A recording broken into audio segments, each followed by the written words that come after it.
Again, we have a few people coming in. I would like to welcome you to this evening's virtual event, the last one in the series.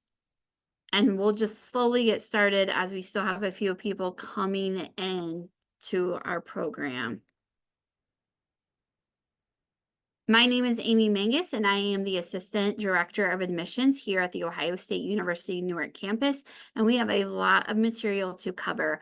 On this call with us tonight, we also have an academic advisor, Mr. Michael Brown. We are so thankful to have him. There'll be some times where we get to ask some questions of him and hear his advice for us. And then we also have C.R. Barclay, who will be working our chat. Feel free to put your questions in the chat and he will answer, or we will take them live, but Mr. Barclay will be in charge of that throughout the evening. So let's go ahead and get started. So tonight's agendas, we have a lot to discuss. We are going to talk about some Buckeye terminology that we use around campus and that maybe your student is hearing. We're also going to talk about some scholarship opportunities, next steps for enrollment, housing options, because those deadlines are coming up, other important deadlines, the road to Columbus, and other events. So Buckeye terminology, things that you will hear us say to students within the admissions office, academic advising, within classes. Let's get started. My Buckeye link versus my.osu.edu. I have pictures to go over this, but Buckeye link is kind of like where you're going to find all of the information that you need. My.osu.edu is how you're going to set up your email account. The Applicant Center lets you know where your application is within the process. It's also a great place where you can do orientation information. And again, I have pictures of this so I can help walk you through that. Versus Carmen. Carmen is a platform where we use for schoolwork, and we'll talk about that a little bit more. The to-do list, financial responsibility statement, application fee versus acceptance fee. Remember that application fee you paid at the beginning of this process, that $60 versus the acceptance fee of $100 to accept your position here. An OSU ID versus your name.number. Your OSU ID is usually a number containing digits, and right now they currently start with 500 versus your name.number. It's last name number, and you'll use that in many places for a sign on for your items on Buckeye Link, as well as other places. And an admissions counselor versus an advisor. I am an admissions counselor. I work in the admissions office, and my job is to get you into college and make sure that you're ready for college. But then Michael, who's on the call, he is an academic advisor, and his job is to kind of, once you're here, keep you here and help build that academic schedule. And then the Buckeye Opportunity Program. Michael, is there anything you want to define on this page from an academic standpoint before we move on? Yeah, so the Carmen is one of the things that you'll see as you go through orientation. If you're familiar with education, it's called a learning management system. It's called Carmen Canvas. Some high schools use it, but some high schools use Google Classroom as their learning management system. So that's that place where your classes live. But the university also has the ability to build anything. And the first exposure that students are going to get on Carmen is their pre-orientation module. So that's a really important thing to know how to get to and sign in because it will be the first step into using that before coming to orientation. Thank you so much for that definition, Michael. Again, as we go through, if you have anything you would like to add, feel free to jump in for us. So this is a system or a place, we call it my.osu.edu. You most likely, hopefully, have already seen this. When your student, family member applied, you went here to activate that last name number that you're using and create that Buckeye Mail account. Now, that Buckeye Mail account is so important because when you go to schedule for orientation, the date that you're going to come to orientation, this is the email address that they are going to use it. So we do not check This is not where you're going to check your email, but this is where you're going to go to set up your email account. And if you're not sure what to do with that, there's a way to contact our office, a slide later. Feel free to reach out to us. We're happy to walk you through this. This is what we call Buckeye Link. buckeyelink.osu.edu. You can see that this tab is for the students, and I think that this is a great resource for our students. It lets prospective students kind of look at their application center to see where their application is in the process.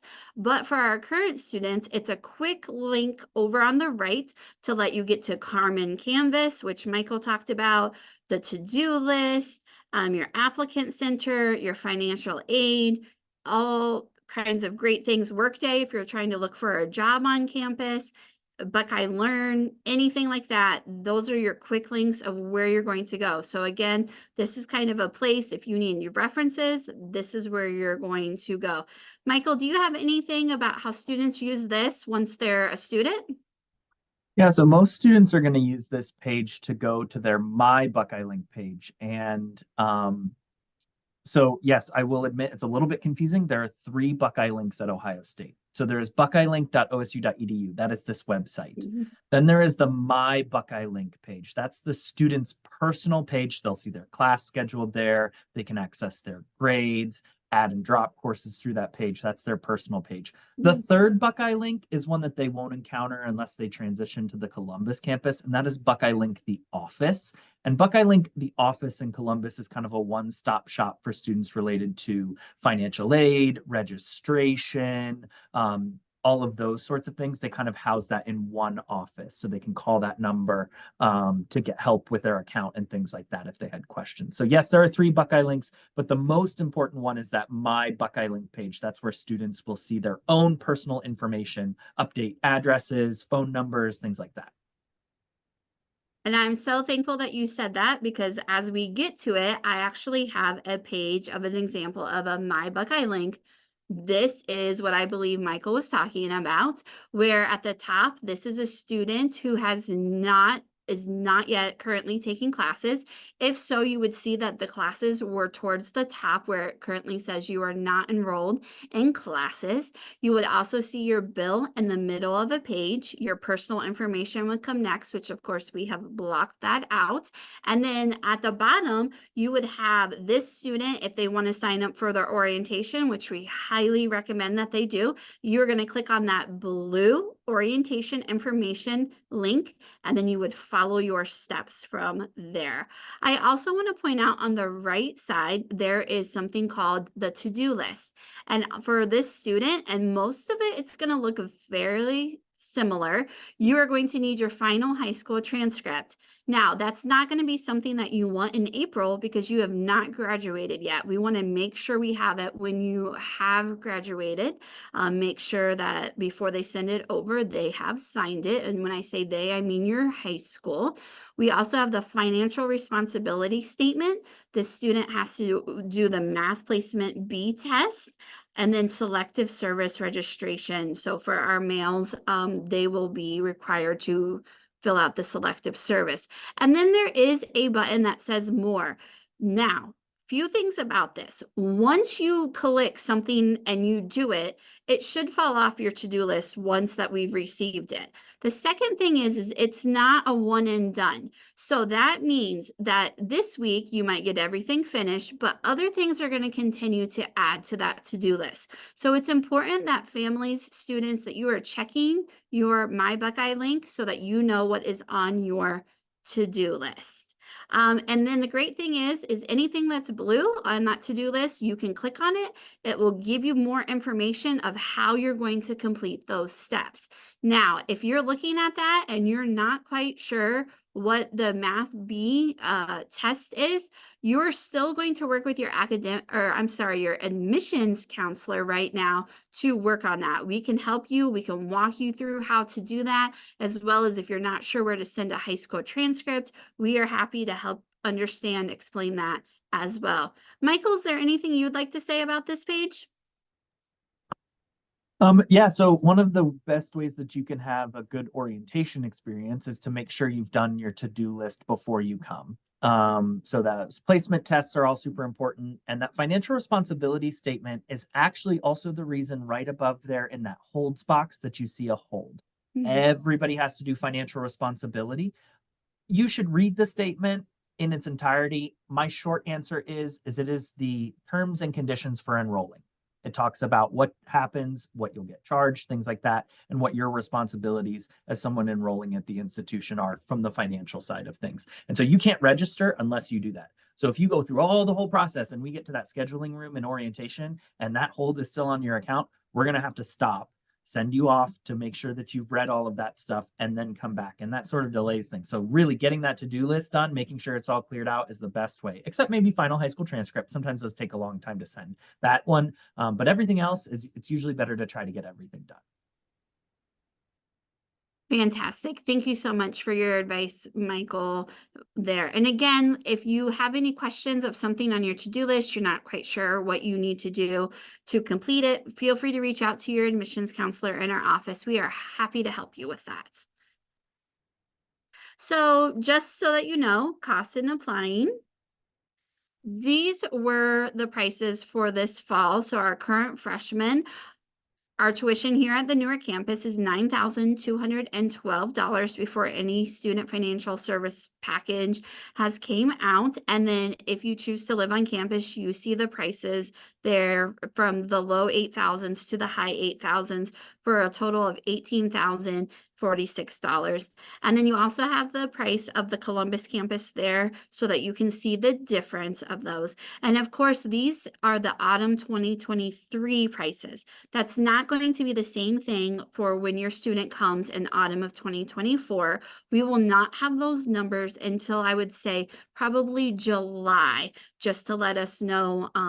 It will be voted, talked about in June, and then it will be official in July.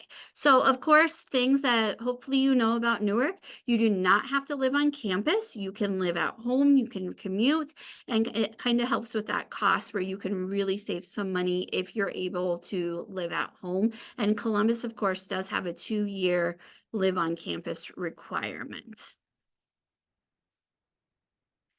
So scholarships and to-do list items. So if you have not submitted the FAFSA, there was a February 1st, it did get moved to February 15th priority deadline. If you have not done that yet, it is still plenty of time that you can do it. And if you're wondering, hey, we sent something in and we haven't heard, I just heard from our student financial services director, it's going to be by the end of April, you will have all of that information. So please be patient with us. There were a lot of changes this year, nothing that was our fault, and we're just working through those to make sure that your family has the best experience possible. We also have something called Scholarship Universe, and the way that you can get to it is buckeyelink.osu.edu. It's another opportunity to look for scholarships. My experience is, again, that also has kind of like a priority, but you are able to look at that throughout your time. But the one that I'm super excited about right now is the Ohio Means Science STEM Scholarship. Although the deadline for that is closing this weekend, it actually isn't.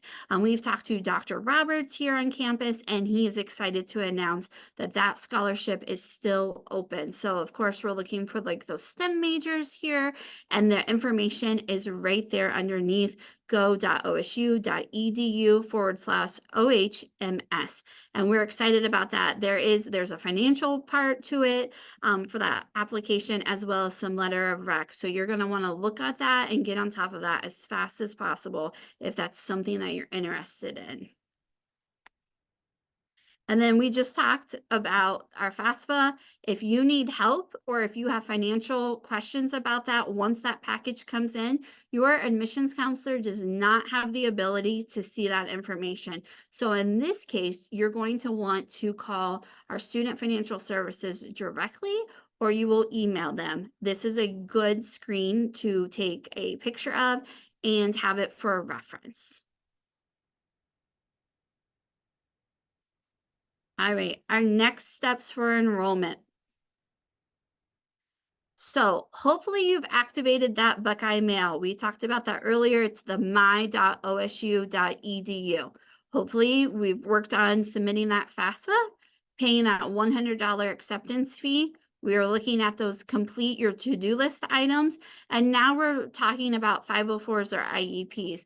If your family member, student has a 504 or an IEP, please feel free to reach out to our disability services department and they will help with that. Again, if you're not sure how to get your information to there, your admissions counselor knows that. So we can help you with that. Make sure you register for that orientation. And then after you graduate from high school, you're going to submit that final high school transcript. Let's talk about some housing options. So the Newark campus has space for 310 students. We have two types of housing, but they both have that 310 capacity total between the two buildings. We have a traditional, and then we have our on-campus apartments. The traditional, the best way that I can describe it, which you'll see pictures in just a moment, is kind of that room that has the two bunks, beds, but they're not really bunks, the desk, and then like a closet. And then the on-campus, you're gonna have a living area, a full kitchen, and then the bedrooms. We'll see pictures of those in just a moment. The housing lottery, you must be admitted. So if you're just applying to Ohio State, you might not make that deadline. But if you have been admitted to the Ohio State Newark by April 23rd, we need that deadline. Complete the housing application and pay the $350 housing deposit by April 23rd. We do have off-campus apartments available if your student does not get selected for the housing lottery. Now, a lot of people out there are trying for that housing lottery, and we get the questions a lot. What happens if my student does not make it in? You will get some of that money back that you would put down on that housing deposit, but there are off-campus apartments available. Those are not something that we endorse in the terms of we don't have a partnership with those apartments. You would have to look for those yourself. And then to paying that $100 acceptance fee is not required to be part of the lottery. So you do have to be admitted to where you have received the congratulations, you have been admitted to the Ohio State University email, but you do not have to pay that acceptance fee yet. So this is McConnell Hall. This is the traditional double room that we typically think of when we think of college dorms. You have communal bathrooms and showers that are down the hall. The great thing about our communal bathrooms are there are doors, which so that you have privacy and they can be locked.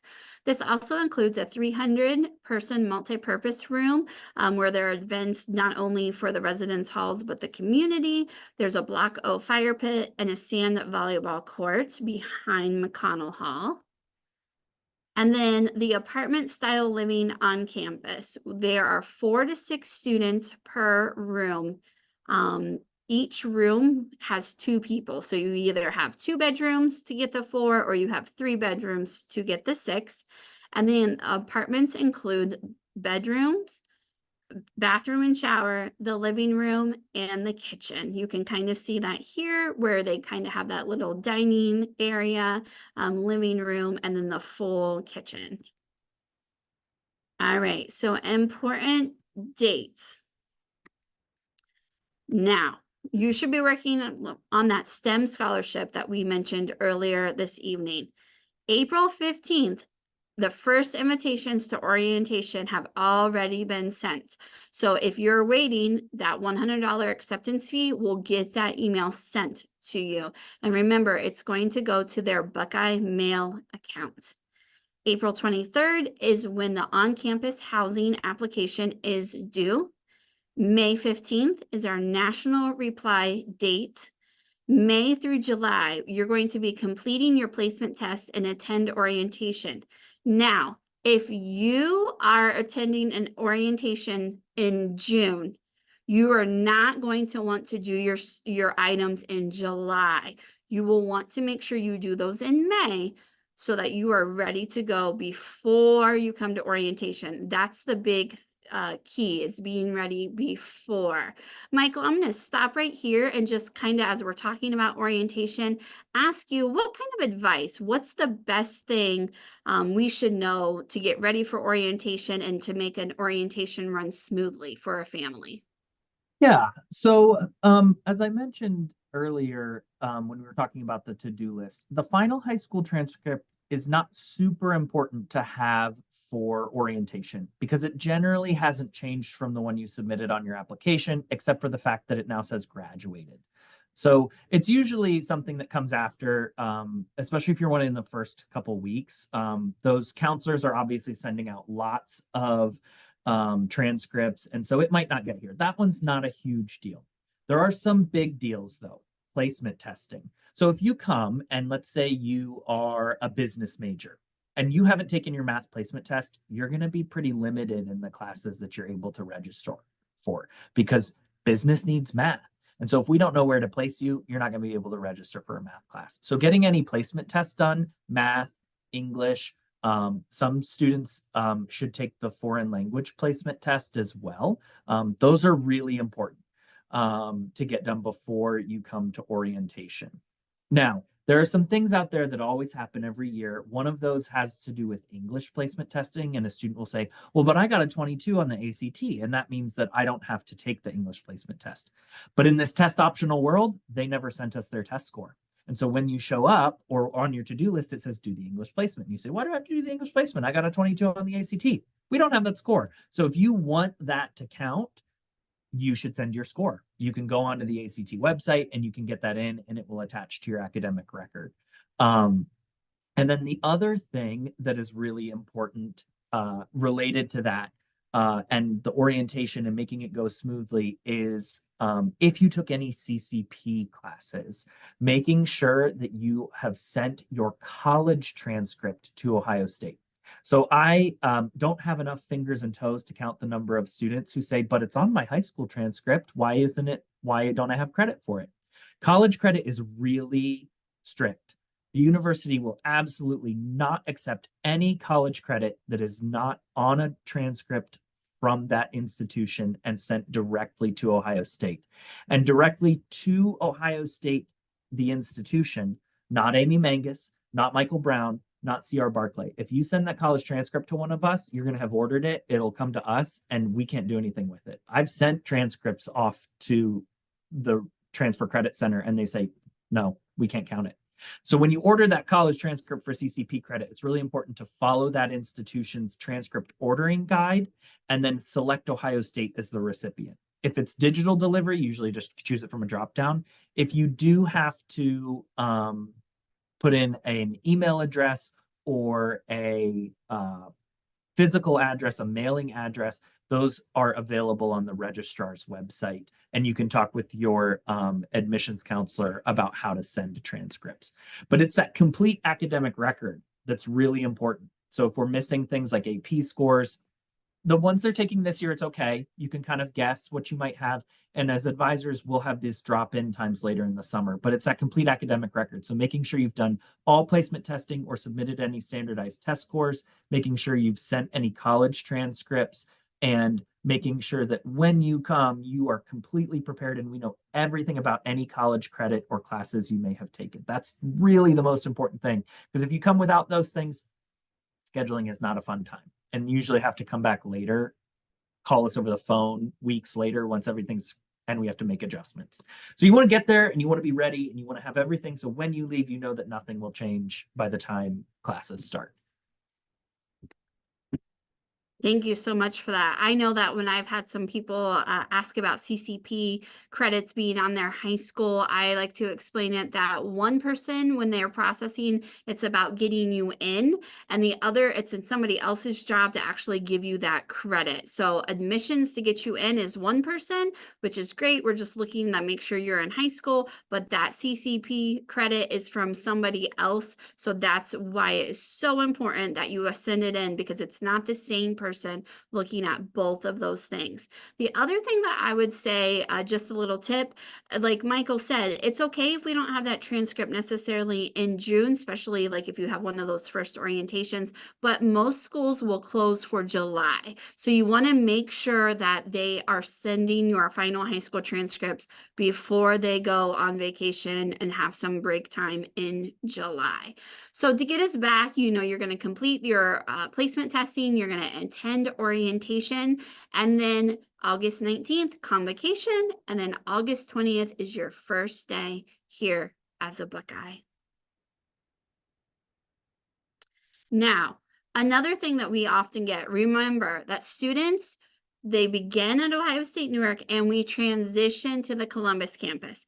That means that you're going to complete 30 credit hours after high school graduation. So again, even if your child has taken CCP credit, that is fantastic, but that does not count towards the 30 credit hours after high school graduation. And then you want to have a minimum established GPA here at Ohio State-Newark of a 2.0. Now, Michael, I'm sure that knowing how you were advising that a 2.0 is not the best GPA for everybody. Can you talk to that for us?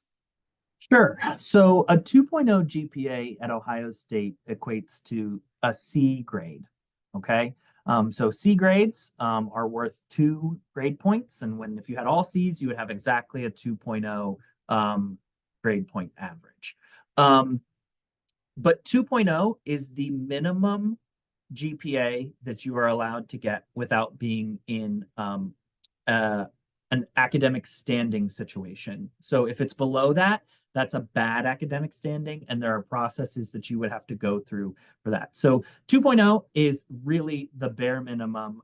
If you're below that, the university is concerned and reaches out with extra supports and lets you know what would happen if you continued to remain below that 2.0 cumulative GPA.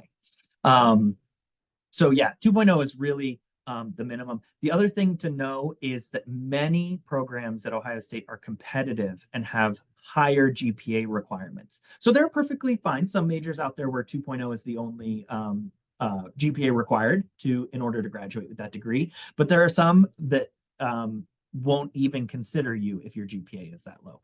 Fisher College of Business, you need a minimum 3.1 GPA. Many of the engineering majors are competitive enough that you need somewhere in the threes. There's some less competitive ones where you don't have to be quite that high.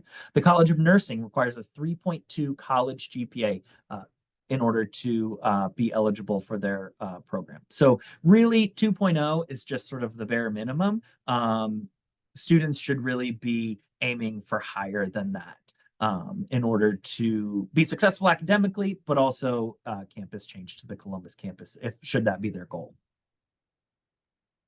So I want to make sure that I understand this correct and I hear it from you. There are lots of different GPAs, and if a student is nervous about their GPA or trying to make sure that they understand, that would be a great question that they could ask at orientation. We're probably not going to have the information or the chance to have that conversation with an academic advisor before orientation, but you could talk to your academic advisor at orientation and once you're a student here about what those GPA requirements are. Mm-hmm. The other thing that's nice to know is that if you were worried about your high school GPA, it does not follow you. So you start over fresh, you have no GPA when you arrive at Ohio State, with the one caveat, because I already answered this question in the Q&A. If you took Ohio State CCP classes, you do have an Ohio State GPA, and that matters towards your undergraduate academic career as well. Also, for maybe parents, families who have not been through this process before, when we say transition and like that GPA and your classwork follows you to the Columbus campus, but I get a lot of times a question of like, how hard is it to actually transition? Can you talk to us about what that's going to look like when they're ready to do that? Sure. So one question we get from some first generation families and things like that is, 30 credit hours, that sounds like a lot, because a lot of high schools really just count a class as one. So most classes at Ohio State are going to be somewhere in the 3 to 5 credit hour range. And a normal academic load for a student is somewhere between 14 and 16 credit hours. So that transition process for a lot of our students looks like 2 successful semesters, generally an autumn and a spring. That's when we have most of our students come in. They come in an autumn semester and then spring. And then after they earn those 30 credit hours after high school graduation and the 2.0 GPA, it's as simple as putting your name on a form in order to transition to the Columbus campus. And it is a transition. So you have already worked with your admissions counselor to fill out an application to the university and to be admitted to the Newark campus and all of that. And so you don't have to apply to the Columbus campus through an application. You just submit that form, and your academic advisor helps you through that process and connecting you with your Columbus campus advisor and department. Thank you. You made that sound very simple, and I'm here to tell you, families, it really is that simple. If you complete the 30 credit hours after high school graduation and you have that minimum established GPA at Ohio State Newark of a 2.0, and you meet with your academic advisor to put that your name on that form, they will take care of the rest, and it really is that simple for you. All right. Okay, again, the same degree, same diploma, it will say from the Ohio State University. There are many, many degrees. If you've been on campus, you would not be able to tell which student started at the Newark campus or which one started at the Columbus, because it is the same degree, same diploma. And then events, like I said earlier this evening, this is our last virtual event of the season, but we do have some virtual events that have also been recorded that you are more than welcome to go back to learn anything that you might want to learn at from those videos. We do have an on-campus Buckeye Visit Day this Saturday, April 20th.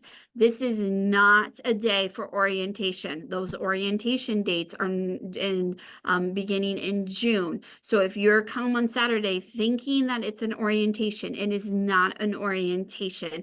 This is for students who are still learning how to apply. They might be at the beginning stages and they have questions. And then of course, we have our website that you can look at more information. And then here are some links for applicants, admitted students, parents, and if a chance to visit. Maybe you don't need to come to our Buckeye Visit Day this on Saturday, or it's not a good time, but you want a personal visit, feel free to go to our visits page, and then you can fill out a form for a personal visit. And we're starting to wrap down our presentation, but if you need help and you have more questions, this is the admissions phone number as well as our email address. Like we said, we are happy to help explain anything that we can. And if we are not able, or it's not something that we deal with specifically, we are able to get you to that department that can help you. And then there's a way to follow us with social media. And then one more, we thank you so much for being here. I know that we've went through a lot of information and there are probably questions. So now I'm going to ask CR, are there any questions that we need to clarify or address here during our presentation? Actually, there are two. Okay. The two big ones. Number one is in regards to on-campus housing and the overall university rule or university policy of 2 years on campus for students that are going to partake in on-campus housing at Newark and then campus change to Columbus. How are they affected? How many years do they actually have to then live on campus? And then the follow-up question is, if a student is within, when they transition to Columbus, if they're within that 35-mile radius of the Columbus campus, how then will their housing choices be affected? That is an absolute great question. And I'm going to let you answer that, CR. Okay, so number one, students that live at the Newark campus for year one, and then they transition to the Columbus campus for year two, then they are only required to live on campus for just 1 year, because they will have done the 1 year at the Newark campus. Year 2, transition to Columbus, only 1 more year, and then they have fulfilled the requirement. If a student moves from the Newark campus to the Columbus campus, and then they fall within that 35-mile radius of the Columbus campus, then those students will have a choice. They can either A, live on campus, or B, live at home. Those are the only two, sorry, take that back. And then C, if they have a older brother or sister that has junior or senior class rank, if they are living off campus, then they are then allowed to live with them.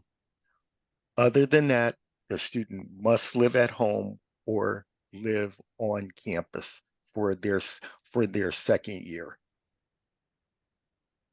And Clear see, as mud? I was going to give you a follow-up question to that. And Fire away. when we talk about that 35-mile radius, we are not talking about your favorite corner of campus, are we? No, we're not. No, we're not. No. All right. Well, did we have any other questions we needed to address? The other one is students will be notified for their student financial packages. They will be coming, the notification for them to be able to view their financial aid packages will be sent only to their Ohio State email account. And it will be a link for them to access. And then that's where they will need their username and their password to be able to actually access and read through the packages. That is absolutely correct. So that's going to be that last name dot number, and then you're going to use that password that you have created for your sign-ins. But when you're signing into your mail, remember it's your last name dot number at buckeyemail.osu.edu. We get that question a lot of, they're like, I can't sign in, I can't get into my email account, and it's because it's not your last name dot number at osu.edu. When you sign in for your mail, it's at buckeyemail.osu.edu. And Okay. yes, be patient. They will be coming by the end of April. And Amy, one last question. Yes. And it is in regards to housing, and specifically the housing lottery. Approximately how many students will be attempting to get a spot of those 300 spots that you had mentioned earlier? Approximately how many students actually participate in the lottery historically? I'm going to say a lot more than you probably think, because not only do we always fill up our 310 spots, but we usually have a waiting list of over 100 students. So even though like last year we brought in over 1,400 new incoming freshmen, those spots went very quickly. And again, make sure you're paying attention to your email for that. And they'll get you through. If you have any questions, if you did not get the housing information and you wanted it, please email housing@osu.edu and ask them for that information quickly, just so that you have the time to get the information, the materials needed before the housing lottery happens. Okay, Amy, from the question answer board is clear. Okay. Thank you for that. Is there anything you would like to say, Michael, as we wrap up? Just any other advice, any words of wisdom? I think my biggest piece of advice um for parents, especially here who are right now maybe transitioning their high school seniors over to college, is probably we've talked a lot about Buckeye Mail and how many important things are going to come to that. And so as parents, you may want to have a conversation about what checking email looks like. I think that's probably the biggest thing that we deal with in the admissions process, getting students to orientation and things like that, is that because this transition has happened where they may be getting things to an applicant email, or maybe they applied and you're seeing that, and now there's this new account, they might not remember to check that, to go in every couple days, read the important things, delete things that are not important, because you're going to get things that are not important. You're going to get something that might just be like an email address at an institution is we can find them. You can find mine. You can go and type my name in and you'll find my email address. Don't send me emails because I don't have time to answer them right now. To say that, what I mean is that it's some of our students don't understand how to check their email, right? How to clear out their inbox, how to make sure they're checking for important things. And that's probably the biggest thing that we hear from parents and from students alike, is that I didn't know this was happening. But why didn't my student know this was happening? And it's that that sort of routine of going through the email inbox and finding the important things and finding those is not there yet. And as maybe a working professional, you have that ability. You've developed that skill and things, but these students maybe haven't quite gotten there. And I think there's another piece in there that means of communication have changed.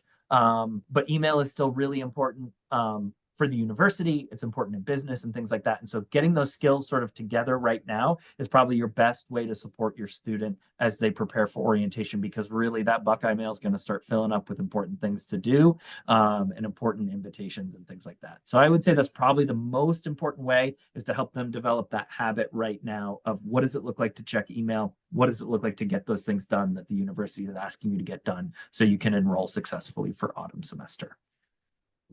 I think that's fantastic advice. Just somebody being in the admissions office and trying to help and making sure, just continue to check that email. And even though maybe the heading of the email looks the same in every single email, read through those and delete it so that it's that important information is still in your inbox, and handle it. And then this piece of advice I would give is, if something doesn't make sense or you're not sure what to do, just ask. We cannot read your minds, and we want to be able to advocate for yourself to get help. Anybody on this campus will be happy to help you. You just need to ask for some help.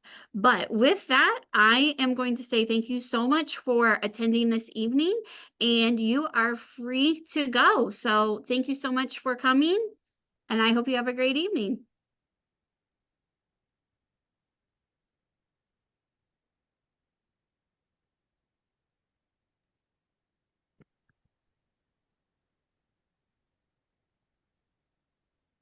Thank you, Michael.